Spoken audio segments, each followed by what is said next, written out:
Assalamualaikum warahmatullahi wabarakatuh, dimanapun sahabat berada dan agama apapun agamanya. Kali ini kita akan sambung ke episode ke-6 tentang konsili. Baiklah, kita ikuti kisahnya. Allah menegaskan bahwa Isa hanyalah seorang hamba dan rasulnya, bukan Tuhan, bukan anak Tuhan. Isa tidak pernah mengajarkan untuk disembah, apalagi mengklaim dirinya sebagai penebus dosa umat manusia. Nabi Muhammad SAW membawa kembali umat manusia kepada tauhid yang murni, meluruskan penyimpangan yang telah terjadi sepanjang sejarah. 3 abad setelah diangkatnya Nabi Isa alaihissalam ke langit, ajaran-ajaran yang mengatasnamakan beliau semakin beragam dan bertentangan satu sama lain.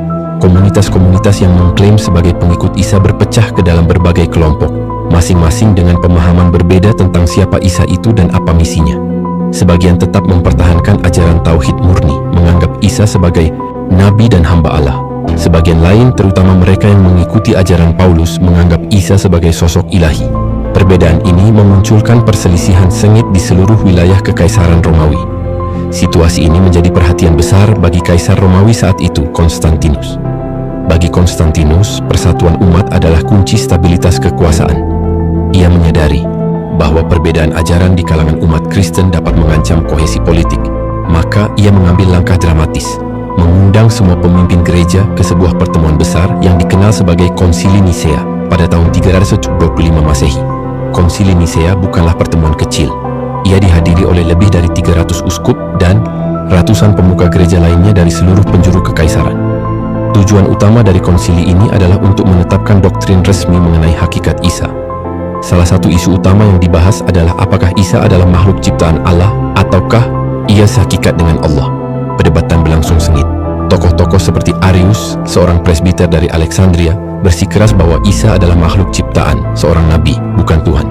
Di sisi lain, Athanasius dan kelompoknya berpendapat bahwa Isa adalah sehakikat dengan Tuhan, sebuah pandangan yang kelak menjadi dasar doktrin Trinitas. Pada akhirnya, bukan argumen ilmiah atau dalil nas yang menjadi penentu, melainkan kekuasaan politik.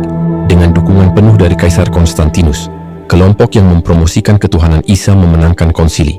Sebuah keputusan dibuat, Isa adalah anak Allah, sehakikat dengan Bapa, dan kepercayaan ini diresmikan sebagai ajaran resmi. Mereka yang menolak, termasuk Arius dan para pengikutnya, dinyatakan sesat, diasingkan, dan tulisan-tulisan mereka dibakar. Dari konsili inilah lahir apa yang disebut sebagai Credo Nicea, sebuah pengakuan iman yang menjadi fondasi kekristenan modern. Di dalamnya, untuk pertama kalinya secara resmi, ajaran tentang Isa sebagai Tuhan dan bagian dari Trinitas ditegaskan. Konsep Trinitas, Tuhan Bapa, Tuhan Anak, dan Roh Kudus sebagai 3 pribadi dalam satu hakikat, mulai diterima luas, meski dalam realitasnya, banyak yang tidak benar-benar memahami konsep tersebut karena bertentangan dengan akal sehat dan fitrah manusia terhadap tauhid dan Islam. 6 abad kemudian, datang untuk meluruskan penyimpangan besar ini. Al-Quran dengan tegas menyatakan, sesungguhnya telah kafirlah orang-orang yang berkata, sesungguhnya Allah itu ialah Al-Masih putra Maryam. Qiyas Al-Maidah 72. Allah juga menegaskan dalam firman-Nya, dan janganlah kamu mengatakan, 3, berhentilah dari ucapan itu. Itu lebih baik bagimu. Sesungguhnya Allah Tuhan yang Maha Esa, Maha Suci Allah dari mempunyai anak. QS An-Nisa 111.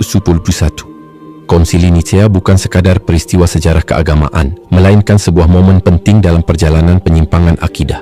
Ia menunjukkan bagaimana kekuasaan duniawi bisa membelokkan ajaran ilahi, mengubahnya sesuai kepentingan politik dan sosial. Ia juga menjadi contoh bagaimana keputusan teologis besar diambil bukan berdasarkan kebenaran wahyu, tetapi berdasarkan kompromi politik dan tekanan kekuasaan. Dengan pengesahan ajaran Trinitas, umat manusia diseret semakin jauh dari tauhid murni, yang menjadi ajaran seluruh nabi, termasuk Nabi Isa. Mereka diajarkan untuk beribadah kepada Isa, yang sebenarnya adalah hamba dan Rasul Allah. Mereka diajarkan untuk percaya kepada konsep-konsep yang tidak pernah disampaikan oleh para nabi sebelumnya.